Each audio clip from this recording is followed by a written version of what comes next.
Welcome to the Slop Temple. We pray this video helps. You start by confirming your carrier supports visual voicemail and that your plan is active. This matters because iPhone 15 uses network voicemail for transcripts. Once done, open the phone app and tap voicemail in the lower right. This immediately lists messages if configured. If it prompts, create a voicemail password and record your greeting so callers hear your message.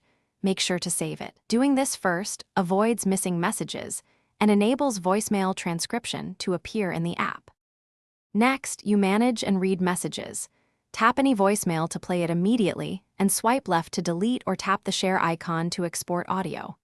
While playing, check the transcript below. It converts speech to text so you can skim quickly, copy portions, or search for names and numbers. This saves time versus listening. Make sure to adjust notifications and greeting preferences in Settings phone. Doing that ensures you're alerted promptly, and callers hear the correct greeting. Finally, finish by organizing and backing up. Export important voicemails to files or cloud storage so you keep them long-term, and delete duplicates to save space. If a voicemail won't load, toggle airplane mode briefly or restart the phone to reset the network. This often restores visual voicemail. If transcripts or visual voicemail still fail, contact your carrier because some features rely on carrier-side support. This combination of steps secures messages and resolves.